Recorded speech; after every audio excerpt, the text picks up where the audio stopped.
Okay बेटा, page number 283.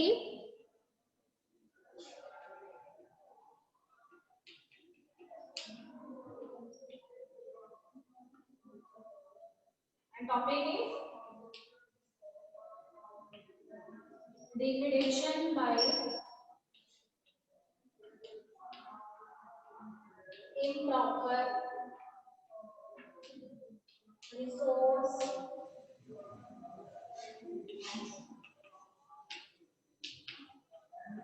utilization. ठीक है, as the name itself indicate, if we are not taking a proper use of our natural resources or sustainable use of our natural resources, then we are supposed to degrade them. ठीक है, तो कहते हैं कि there are so many problems that are present in today's era because of human activities or over exploitation of resources are there. ठीक है बेटे, तो whenever there is over exploitation of your natural resources, it may be water, it may be air or soil. ठीक है, जब भी किसी चीज का ओवर एक्सप्लॉयटेशन होता है तो हमेशा वो कहता है कि हम अपने नेचुरल रिसोर्सेज जो उनको क्या करते हैं, डिप्लीट कर देते हैं या फिर डिग्रेड कर देते हैं. ठीक है, तो देखिए यहाँ पे उसने आपको बताया हुआ है कि we should wisely use our natural resources and in the present time due to human activities we are not making a proper use of our natural resources and as a result our natural resources they keep on degrading. ठीक है, two phenomena he has discussed here. One is soil erosion. ठीक है, एक major problem जो contact में आती है that is soil erosion and desertification. Desertification means formation of the deserts. ठीक है, ऐसा नहीं है कि एक ही दिन में डेजर्ट बन जाएंगे. कहते हैं कि डेजर्ट्स जो है उनके फॉर्मेशन का जो रेट है वो ग्रेजुअली होता है, धीरे धीरे होता है. ठीक है, how the soil erosion happens. तो there are certain activities, human activities जिसकी वजह से हम कहते हैं कि the process of soil erosion it initiates. For example one such thing is overgrazing of the animals. ठीक है, suppose we have cattle animals at our home and we let these animals free to graze themselves.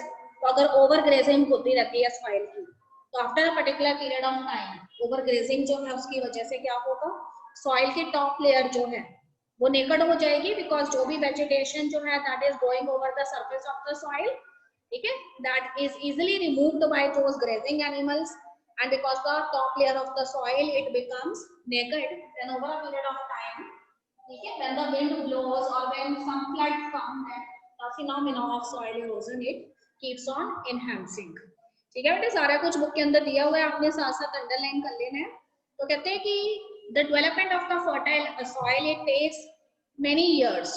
ठीक है, काफी साल लगते हैं fertile soil जो है उसको डेवलप होने में, but due to human activities this top soil, the flow of this top soil it takes place within a very small interval of time and one such thing is overgrazing by the animals. इसके अलावा देखो आजकल लोग farmers कर रहे हैं that is over cultivation. ठीक है, in the ancient times what the farmer do, farmer generally get 2 crops out of the field in 1 year. ठीक है, एक साल के अंदर फार्मर जो है वो 2 क्रॉप्स निकालता था फील्ड से. आपको कहता है कि फार्मर जब फील्ड को निकट छोड़ता ही नहीं है, ठीक है, फ्री नहीं छोड़ता. अब क्या है, एक टाइम पे एक साल में 2 क्रॉप्स निकालते थे, अब एक ही साल में 4-4 क्रॉप्स जो है वो निकाली जा रही है. यानी there is over cultivation. Agriculture जो है उससे ज्यादा मनी गेन करने के लिए the farmers they are doing the over cultivation. ठीक है, one another thing is in order to satisfy our demands we are doing deforestation at an alarming rate. We are cutting the trees day by day at a very high speed. ठीक है, if the cutting of the trees they are done at an alarming rate, this means the surface of the soil it becomes naked, and if the soil surface it becomes naked then it is very easy to flow the top layer of the soil which is fertile in nature. ठीक है बेटे, 3 चीजें जो है वो responsible है. एक तो ओवर ग्रेजिंग कर रहे हैं animals, over cultivation by the farmers, farmers जो है बहुत सारे क्रॉप्स उगा रहे हैं, and then deforestation that is cutting of the trees at a very higher rate. So what happened due to all of these 3 activities? तो कहते हैं कि initially small patches of the sand it covers that surface. ठीक है, पहले शुरू में क्या होता है कि small patches होते हैं ठीक है, टॉप लेयर ग्लो हो गई है, तो स्मॉल पैचेस जो है सैंड के it accumulates over the surface of the soil.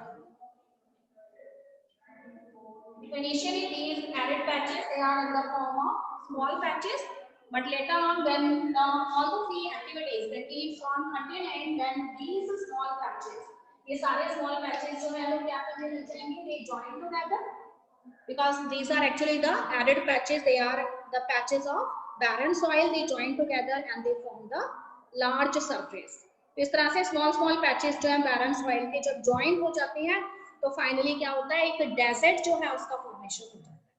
ठीक है बेटे, तो एक टाइम पे if an area it has a soil that is a fertile one, but due to this over grazing, over cultivation, ठीक है, ओवर पॉपुलेशन भी उसकी कॉज हो सकती है, deforestation, what happen, small arid patches they join together, this is actually the barren soil, and when they join together they form the desert over that area. ठीक है, तो इस तरह से कहते हैं कि कोई भी एक फर्टाइल लैंड जो है वो एक टाइम पीरियड के बाद किसमें कन्वर्ट हो सकती है, डेजर्ट के अंदर कन्वर्ट हो सकती है. One another cause he has discussed here, the increased urbanization. ठीक है, इंक्रीज्ड अर्बनाइजेशन मींस जब भी आप अपने घर से बाहर निकलते हैं, what you will see, the agricultural land they are used for construction purposes. ठीक है, आप जब जहां भी मर्जी देखें, जहां पे बड़े बड़े फील्ड हुआ करते थे, अब वहां पे क्या बना रहे हैं, वो कुछ मॉल्स बनाए जा रहे हैं, कुछ बड़े सिनेमा हॉल्स बना रहे हैं, शॉपिंग कॉम्प्लेक्सेस बना रहे हैं. तो this is actually the loss of that agricultural land. So urbanization it keeps on increasing, and as a result of urbanization the agricultural land it reduces. ठीक है, और एक प्रॉब्लम देखो और इससे रिलेटेड है, not only the formation of the deserts takes place, but also as the surface of the soil it is covered by a concrete floor. ठीक है बेटे, जब कंक्रीट फ्लोर जो है वो क्या कर लेगा, सॉइल सरफेस उसको कवर कर लेगा, तो उसके बाद वो कहते हैं कि सीपेज भी नहीं होगा वाटर का. तो you will C not only this particular desertification problem arises, but there is also a low level of groundwater in those areas. ठीक है, उन एरियाज के अंदर ग्राउंड वाटर जो है उसका लेवल भी क्या होता जाता है, कम होता है. यहाँ तक क्लियर है सभी स्टूडेंट्स को? Okay, to see the next one, a very small topic is given, water logging and soil salinity. ठीक है, as the name itself indicates, water logging means if the water it remains in a particular area in lack of some drainage system. If a proper drainage system is not there, then water logging conditions it happens. ठीक है, तो हमेशा वो कहता है कि water logging का सिर्फ एक ही कारण है कि if we have the poor irrigation practices. Salinity, soil salinity means soil की जो सरफेस है ना उसमें क्या इकट्ठा हो जाते हैं, सॉल्ट. ठीक है, major cause of the water logging is number 1 poor irrigation practices. ठीक है, अगर हमारी इरिगेशन टेक्निक्स जो है, इरिगेशन प्रैक्टिसेस जो है वो प्रॉपर नहीं है, इसका मतलब हमारे पास, ठीक है, ड्रेनेज सिस्टम जो है वो प्रॉपर नहीं होगा. हम अपनी क्रॉप्स जो है उनका इरिगेट तो कर रहे हैं, उनको इरिगेशन जो है उसके लिए वाटर तो सप्लाई कर रहे हैं, पर एक्स्ट्रा वाटर जो है how that water is removed. ठीक है, तो that proper drainage system is not there. So because of these poor irrigation practices and lack of a drainage system, what happen? The water logging it takes place. ठीक है, what is the major disadvantage of water logging? अब water देखिए एक जगह पे खड़ा हो गया तो वो क्या करता है, ठीक है, वो क्या करता है, it keeps the salts from the deeper zones of soil to the surface. ठीक है, सॉइल की डीपर जोन्स में जो सॉल्ट प्रेजेंट है उसको सॉइल की सरफेस पे ले आता है. तो सॉइल की सरफेस जो है उसके ऊपर सॉल्ट्स आ जाएंगे. Now you know that the roots of the plants they are growing in this soil surface of the top layer of the soil. Now what happen, ये जो सॉइल की सरफेस है वो कैसे बन जाती है, लाइन बन जाती है. ठीक है, तो by the accumulation of salt over the surface of the soil, soil surface becomes rich in salts.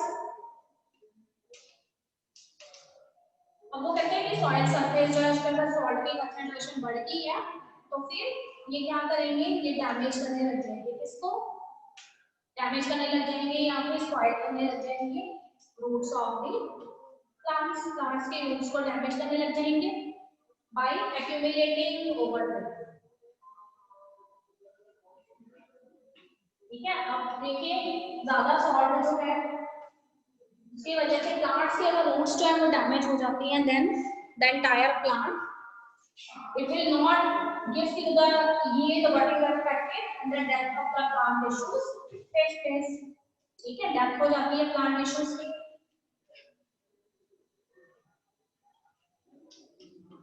Plant species की डेथ हो जाएगी और प्लांट स्पीशीज की अगर डेथ होगी है तो फिर यील्ड जो है वो क्या हो जाएगी, डिक्रीज हो जाएगी। ठीक है बेटे, तो इसको उसने वाटर लॉगिंग की प्रॉब्लम बोला है। तो कहते हैं कि उसका एक ही कारण है lack of the drainage system. हम अपने क्रॉप्स जो है उन तक वाटर तो पहुंचा रहे हैं पर एक्स्ट्रा वाटर के रिमूवल के लिए हमने कोई भी बंदोबस्त नहीं किया हुआ है। ठीक है, तो उसने ये कहा है कि वाटर लॉगिंग जो है it becomes a problem as soon as we have done that green revolution. ठीक है, तो by green revolution we enhance the production of our crops, but the problem that is associated with it is water logging because we have not done any advancement in the irrigation practices. We are still using the ancient methods of irrigation where the proper drainage system is not there. ठीक बेटे, तो ये दो topic हमारे complete हो गए हैं। Now we are on the last topic of the chapter and that is deforestation. तो देखो डिफॉरेस्टेशन ऐसा नहीं है it's a deforestation is the removal of the forest land by cutting off trees। ठीक है, जितनी भी सरफेस जो है उसमें से हम क्या कर रहे हैं, अगर जो फॉरेस्ट कवर्ड एरियाज हैं उसको आप क्या करते जाते हो, रिमूव करते जाते हो, किसमें, नॉन फॉरेस्टेड एरियाज में। तो simply if you have to define deforestation, it is the removal of excuse me ma'am,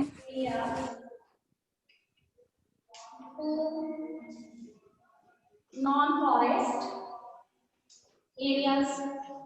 ठीक है बेटे, एक टाइम पे the earth is covered by, excuse me ma'am, हाँ जी सॉल्ट वाला दोबारा बताना।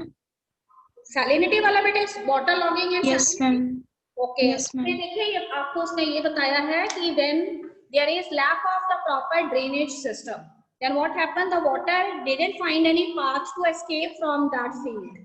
ठीक है, तो फील्ड में कोई भी ऐसी जगह नहीं है जहां से एक्स्ट्रा वाटर जो है वो रिमूव हो सकता है।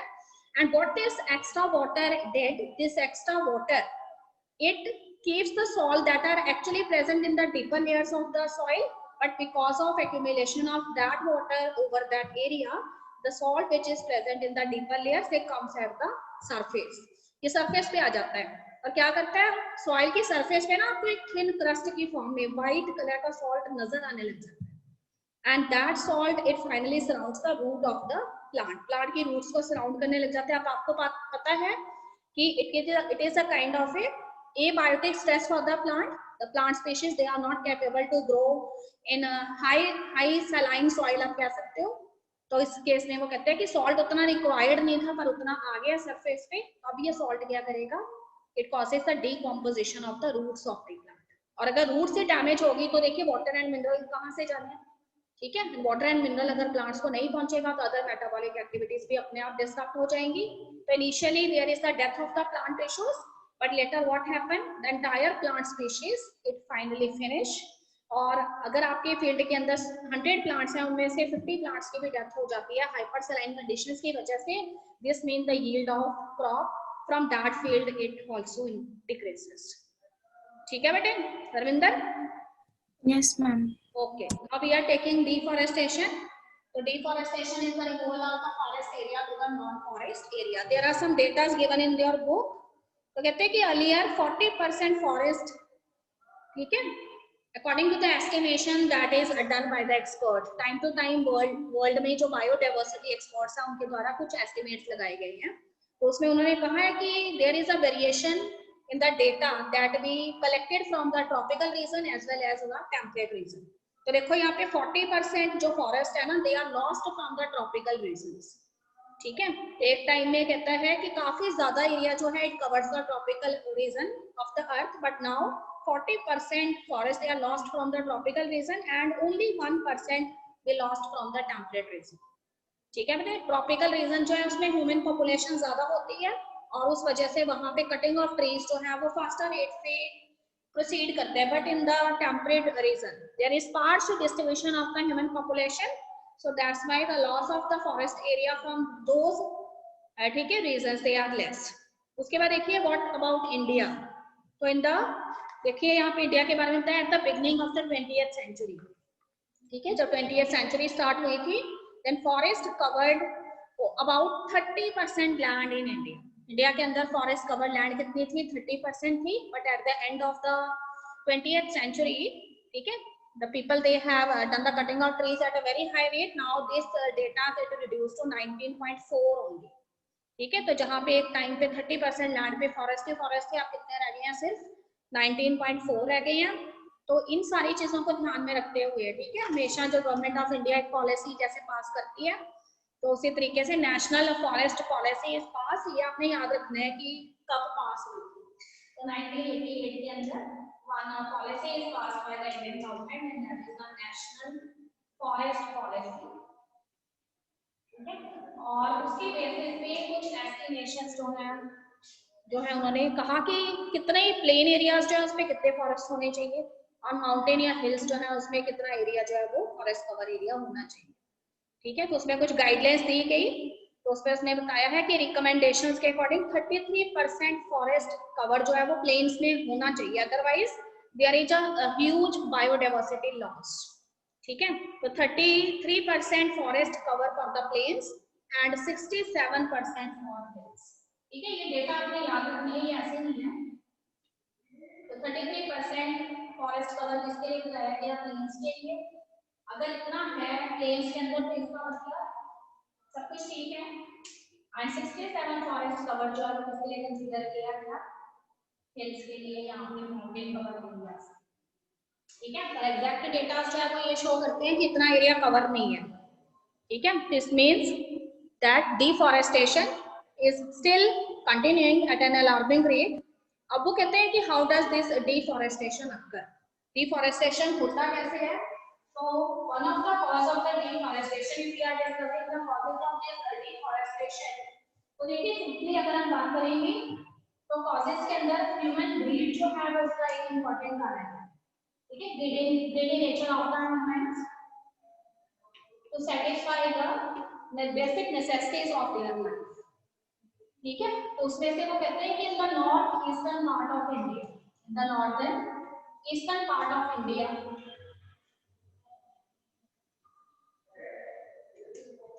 a form of agriculture is generally dominant. What is that agriculture? It is the zoom. ठीक है, zoom cultivation इसको कहते हैं. आपने सोशल साइंस में you have heard this name so many times. ठीक है, zoom cultivation या फिर इंग्लिश में हम उसे कहते हैं slash and burn cultivation. ठीक है, तो what the farmers do in this zoom cultivation? They selected a forest area. ठीक है, कोई भी एक फॉरेस्ट एरिया जो उसको वो सिलेक्ट कर लेते हैं. They cut the trees at a very high rate over that area to clear that area, and whatever vegetation is left in that area that is allowed to burn. ठीक है, बड़े बड़े ट्रीज तो उन्होंने फटाफट काट लिए हैं, और जो छोटे मोटे उसमें प्लांट रह गए हैं ना, उसको भी वो क्या करते हैं? जला देते हैं, बर्न कर देते हैं. In this way that area, that forest area, it later becomes an agricultural land, and these farmers they do agriculture in this particular area for some years. ठीक है, कुछ सालों तक उन्होंने वहीं पे क्या करते रहना है? एग्रीकल्चर करते रहना है. they cultivate the crops. ठीक है, they get some production from these fields, and later on what they do? Later on they left that area and then they selected some other area from the forest. ठीक है, उस area को अब छोड़ दिया for the purpose of recovery के लिए उसको छोड़ देते हैं, एंड कोई अगले एरिया पे चले जाते हैं. And again they are repeating the same thing again and again. They cut the trees at a very high rate, then they clear the land, they burn the vegetation whatever is present in that field. उसको फिर से उन्हें agriculture field बना लिया, और उसके अंदर काफी सालों तक वो एग्रीकल्चर करते रहे. तो in this way a large area of the forest it finally converted into the non-forested area.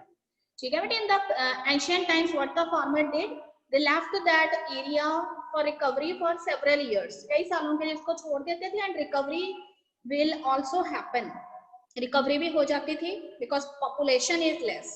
But nowadays the overpopulation condition is there, so demand of the population is also high. अब वो कहता है कि वो forest जो है उसको clear तो करते जा रहे हैं, पर रिकवरी का जो टाइम है, रीफॉरेस्टेशन का जो टाइम है, वो रिड्यूस होता जा रहा है, तो रीफॉरेस्टेशन हो नहीं पाता. On because of this deforestation, these forest soil, which is earlier a fertile type of soil, now it gets converted into a barren type of soil. ठीक है बेटे. टॉप लेयर देखो, जब भी फॉरेस्ट जो है उसमें से वेजिटेशन आप रिमूव कर देंगे तो what happen, the top layer of the soil it becomes naked, and when this top layer it do not contain any kind of vegetation, so when the floods occur or you can say any other natural calamities happen, so flow of this top layer takes place and arid patches of the barren land it came into existence, and when these arid patches they join together, ठीक है, तो barren land जो है वो ज्यादा से ज्यादा होती जाएगी. और आपको पता है कि barren land एक ऐसी land होती है जिसपे कोई भी vegetation grow नहीं करती है. ठीक है बेटे. तो one of the major cause of deforestation is jhum cultivation. तो जहां वो कहते हैं कि सेवरल इयर्स लगने थे ट्रीज के कट होने में, वो एक ही टाइम में जो है थाउजेंड्स ऑफ ट्रीज कट कर देते हैं. तो सोचिए इतने सारे ट्रीज का रीप्लांटेशन लगभग इम्पॉसिबल है. ठीक है. फिर उसके बाद देखिए, और उसने आपको बताया हुआ है कि डिफॉरेस्टेशन जो है उसके क्या क्या कॉन्सिक्वेंसेज होंगे अगर इसी तरह से डिफॉरेस्टेशन होता रहता है. तो what are the major consequences we will face in the future. ठीक है. तो उसमें उसने आपको बताया हुआ है कि डिफॉरेस्टेशन में आपके बहुत बड़े इफेक्ट्स जो हैं यहाँ कॉन्सिक्वेंसेस जो है वो हमें फेस करने पड़ सकते हैं आने वाले टाइम में. ठीक है. अंडरलाइन कर लीजिएगा अपनी बुक में. पैराग्राफ नंबर 3 में आपको नजर आ रहा है डिफॉरेस्टेशन. एक तो आपको मालूम है deforestation in continued rate, then there is an increase in the concentration of carbon dioxide. So increase in concentration of CO2 gas, and you know that this CO2 gas is what kind of gas? It is a greenhouse gas. और अगर ये greenhouse gas है तो ये global temperature जो है उसको बढ़ा देगी. ठीक है बेटे. अब वो कहता है कि as deforestation occurs, so there is loss of biodiversity. So many species of plants as well as animals they are living in those forests. So when the plants they are cut, okay, and the animals they have lost their habitats, they are forced to migrate to some other areas. उन्हें किसी दूसरे area में जाना पड़ेगा. तो इस वजह से कहते हैं कि स्पीशीज का लॉस हो जाएगा, बायोडाइवर्सिटी का लॉस होगा, चाहे वो प्लांट की स्पीशीज है चाहे वो एनिमल की स्पीशीज है. ठीक है बेटे. हैबिटेट का डिस्ट्रक्शन होगा. ठीक है. तो हैबिटेट डिस्ट्रक्शन इज देयर. कहते हैं कि सपोज करिए कि कुछ एरिया जो है फॉरेस्ट का it is destroyed by some people and some of the animals they are living over that area. So these animals they are forced to migrate from that area, and when they inhabit some new area, suppose that conditions present in that area is not according to the animal, so what happen, the animal is not able to reproduce because behavioral changes occur in that animal according to the new habitat. ठीक है. और अगर animal reproduce नहीं करता है तो आपको पता है कि एनिमल की स्पीशीज क्या हो जाएंगी, इंडेंजर्ड स्पीशीज बन जाएंगी, थ्रेटेंड स्पीशीज बन जाएंगी. तो इतना सारी चीजें आपस में कनेक्टेड है. फिर कहते हैं कि there is a disturbance in the hydrological cycles. ठीक है. डिस्टर्ब हो जाएंगे कौन से साइकिल, बायोजियोकेमिकल साइकिल्स और इसमें हाइड्रोलॉजिकल साइकिल एक. ठीक है बेटे. अगर कहते हैं कि trees are not there and this means the rainfall will not occur. ठीक है. ट्रीज नहीं है तो रेनफॉल भी नहीं होगी. रेनफॉल नहीं होगी तो फिर क्या होगा, ड्रॉट की कंडीशंस आ जाएंगी. और अगर ड्रॉट बना रहता है for a longer period of time, that this means the fertile soil it becomes the barren land and vegetation is not there, so desertification occurs. और दूसरी चीज क्या हो सकती है कि abnormal rainfall patterns should be observed. ठीक है. या तो बिल्कुल रेनफॉल नहीं हो रही या फिर बहुत ज्यादा रेनफॉल हो रही है तब फ्लड आ जाएंगे और उसमें भी सॉइल इरोजन हो जाएगा. तो दोनों ही कंडीशंस जो हैं that can be considered as the critical conditions. Okay बेटे. तो नेक्स्ट हम उसका वही लेंगे कि डेजर्टिफिकेशन हो जाएगा, चाहे ड्रॉट की कंडीशन होती है चाहे फ्लड की कंडीशन होती है. अब वो कहते हैं कि how can you recover from this problem. The only solution is reforestation. As we are involved in the process of deforestation, then reforestation is also our primary duty. ठीक है बेटे. reforestation में हमने क्या करना है, we have to plant more and more trees and we let this plant to grow for a longer period of time. ठीक है. we should left the land for recovery. अगर हमने कोई forest cover land जो है उसको destroy किया है तो उसको रिकवर होने के लिए हमें टाइम देना चाहिए और उसको फर्दर यूज ना करें, जिससे कि वो डिफॉरेस्टेड लैंड जो है वो फिर से रिफॉरेस्टेड लैंड बन सके। ओके बेटे, तो this completes the topic deforestation. Now few case studies are discussed here. You have also learned in 10th standard. ठीक है, तो people of India, though they are the nature loving peoples, so they have done certain things, certain incidences that are the incidences of their supreme sacrifice for the well-being of the nature. ठीक है, one of such incidents it took place in the year 1731. ठीक है, in Jodhpur city of Rajasthan. ठीक है, ये आपने incident सुना हुआ है, द किंग ऑफ जोधपुर. ठीक है, he has demanded, he has ordered his minister to get some wood from the nearby forest where the specific type of trees are growing. ठीक है, there is a village that is near to the area of the king and it is Khejrali village. ठीक है बेटे, and some special type of timber wood trees they are growing over there and these trees are the khejri trees. और ये trees जो हैं वो बहुत अच्छे माने जाते हैं फर्नीचर पॉइंट ऑफ व्यू से. तो किंग जो थे वो अपने एक पैलेस बनाना चाहते थे, उसके लिए उन्हें वुड की जरूरत थी और उन्होंने अपने जो भी सोल्जर्स थे उनको वहां पे भेजा और वुड लाने के लिए. But one local community people they are residing in that village. ठीक है, and they are the people belonging to Vishnoi community. ठीक है, one of the women of that Vishnoi community and her name is Amrita Devi Vishnoi. And she object the soldiers and do not allow them to get wood from the trees. ठीक है, उन्होंने इसको रोका उसको कि आप यहाँ से कट नहीं कर सकते हैं ट्रीज को, क्योंकि जो ट्रीज हैं वो हमें उतने ही प्यारे हैं जितने कि हमें अपने लोग प्यारे हैं. ठीक है, तो फिर वो कहते हैं कि the soldiers they make fun of her और उन्होंने कहा if the trees they are very much dear to you then we will also cut you along with the tree. ठीक है, तो कहते हैं कि आपको भी ट्री के साथ ही कट कर देंगे. तो उसके बाद वो कहते हैं कि उन्होंने अमृता देवी विश्नोई जो है उनको क्या कर दिया, ट्रीज के साथ ही उनको भी काट दिया. और उसके बाद उनकी 3 daughters जो थी they are also involved in this argument and they so many peoples they are following them and later. ठीक है, many peoples they lost their life in this supreme incidents. They sacrifice their life for saving the trees for the forest. ठीक है, तो इस तरीके से कहता है कि ये इंसिडेंट्स काफी ज्यादा मशहूर हुआ वर्ल्ड के अंदर भी. And people they have sacrificed their own life for sake of protection of the trees. ठीक है बेटे, तो in honor of this Amrita Devi, ठीक है, who has lost her life in protection of the trees, one award is later introduced by the government of India and that is the Amrita Devi Vishnoi Wildlife Protection Award. ठीक है, तो ये award जो है वो village की ऐसी village communities में से ऐसे लोगों को दिया जाता है जो extraordinary courage and dedication show करते हैं for protecting the wildlife. It may be the protection of the plant species और some other wildlife animals. ठीक है, तो one case you have heard few years before, अगर आपको याद हो. ठीक है, सलमान खान वाला केस आपको याद होगा, आपने न्यूज में सुना हुआ है. तो काला हिरन वाला जो केस है, ब्लैक बक उसे बोलते हैं, उसकी हंटिंग जो है वो प्रोहिबिटेड है और उसमें भी विश्नोई कम्युनिटी के जो लोग हैं उन्होंने उसके ऊपर केस किया हुआ है. And now the case is there in the Supreme Court. So wild life protection acts they are very strict. If the people they are disobeying these acts they will later get sentenced for this. ठीक है, तो इस तरह से there is one another movement that came into existence after this in the year 1974. ठीक है, again the same incidents it took place and the movement is popularly known as the Chipko movement. ठीक है बेटे, चिपकू movement के नाम से इसको जाना गया because the people they hug themselves with the trees and they lost their life. They show a example of a supreme bravery in protecting the trees. ठीक है, they cut along with these trees by hugging them. So this again this movement which is Chipko movement or hug the tree movement, it gets famous all over the world and people of the world they get to know that the Indian people they are very much nature loving kind of people.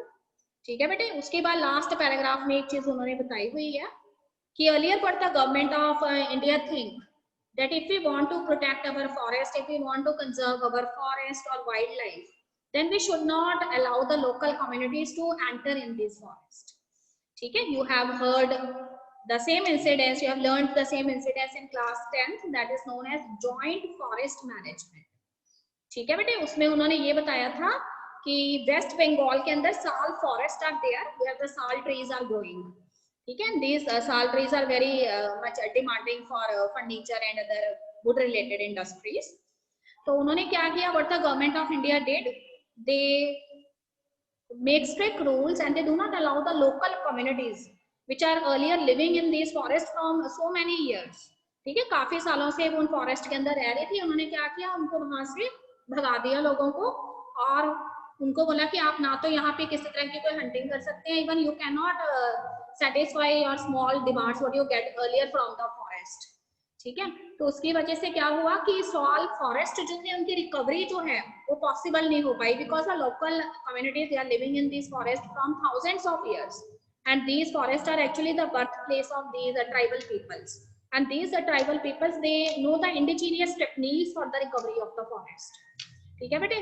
तो फिर ये पाया गया कि जो साल forest की recovery government करना चाहती थी वो उनसे नहीं हो पाई, तो later they have changed their mind and what they thought that if we also involved these local and tribal communities for forest management program, that is a joint forest management program, we become successful in the recovery of those sal forest, ठीक है। तो there was one forest officer at that time and his name was A.K. Banerjee, ठीक है, his name is not mentioned in your book but it is mentioned in the NCERT book of 10th class. So in the year 1980 the forest officer Mr. A.K. Banerjee, he suggested the government that we should involve the participation of the local people in this joint forest management program, and what they suggested, उसने ये कहा कि हम जो tribal people हैं उनके साथ हमने बहुत बैड जो है एक तरह का बिहेवियर शो किया है, तो अब वो आएंगे नहीं हमारी हेल्प के लिए, तो अब हमें क्या करना पड़ेगा, उन्हें कुछ ऑफर्स देने पड़ेंगे, ठीक है बेटे। तो उन्होंने किस तरीके से जो ट्राइबल कम्युनिटीज थी उनको अपनी तरफ इन्फ्लुएंस किया, उनको ये कहा कि आपको इस प्रोग्राम में कुछ जॉब्स दिए जाएंगे and you have to paid salary for this, if you are doing something in recovery of the forest then you will be get some wages over there, ठीक है बेटे। और ये भी कहा कि उनको कि आप फॉरेस्ट में कभी भी आ जा सकते हैं एंड जो भी चीजें आप कलेक्ट करते हैं, इधर you can collect would for your timber, ठीक है, फॉर कंस्ट्रक्टिंग योर हाउसेज, और बहुत सारे जो फॉरेस्ट प्रोडक्ट है, may be some medicines you obtain from the forest trees, ठीक है, फ्रूट्स जो भी हैं वाइल्ड फ्रूट उनकी तो उनको जानकारी होती है, ठीक है, गम्स, रबर, मेडिसिन, ये सब आप कलेक्ट कर सकते हैं। तो अर्लियर वो इनको कलेक्ट नहीं करने देते थे, तो उसके बाद वो कहते हैं कि the local communities they show their interest and in this way the program it becomes successful and finally the sal forest they are recovered, ठीक है, in a sustainable manner. तो इन दिस वे काफी सारी hectare land पे present जो साल forest थे उनको रिकवर कर लिया गया एंड आफ्टर दैट आज के टाइम में वो कहते हैं कि प्रेजेंट टाइम में उन साल फॉरेस्ट की जो कॉस्ट है ना वो मिलियंस के अंदर है। इस तरह से लोकल कम्युनिटीज के पार्टिसिपेशन से जो जॉइंट फॉरेस्ट मैनेजमेंट प्रोग्राम था वो सक्सेसफुल। ओके बेटे, तो this completes your chapter also. तो go through the reading of this chapter, if you find any doubt you can let me know and you have also tried to attempt the back exercise, ठीक है। तो देखिए इस तरह के जो incidences है ना, इसी पे मैं based I can frame the case study question from this. I will give you the case study of some local tribal peoples over the community, ठीक है, उसके ऊपर केस स्टडी बना लूं और आपसे जरूरी नहीं है मैंने बुक में से केस स्टडी लेनी है, मैं कहीं से भी कोई केस स्टडी ला सकती हूँ, ठीक है, फॉरेस्ट से रिलेटेड ही बताना है या वाइल्ड लाइफ से रिलेटेड बताना है and I can ask 4 to 5 questions from that। तो इस तरह से आपको केस स्टडी क्वेश्चंस आ जाएंगे जो भी न्यू पैटर्न के अकॉर्डिंग है। ओके बेटे, तो आज ही इसको पढ़ लें, बैक क्वेश्चंस जो है हमको एक बार हम डिस्कस कर लेंगे, उसके बाद हम न्यू पैटर्न जो है उसके अकॉर्डिंग सैंपल पेपर के अकॉर्डिंग आपको प्रैक्टिस करवाएंगे so that you can not face any problem in board examination. Yes, any question from your side? Kevin आपने कोई क्वेश्चन पूछना है बेटे? यस स्टूडेंट्स, कोई प्रॉब्लम? ठीक है बेटे, एनवायरनमेंट की जो यूनिट है वो हमारी ज्यादा नंबर की यूनिट है, तो इसमें से आपको 5 मार्क क्वेश्चन, 3 मार्क क्वेश्चन सभी तरह के क्वेश्चन आ जाएंगे, ठीक? Okay, shall I end the meeting now? If you still have any doubt in your mind you can send me your question on my WhatsApp number. Okay beta, shall I leave? Thank you, ma'am. Okay beta, thank you Sonia ma'am. Welcome, ma'am.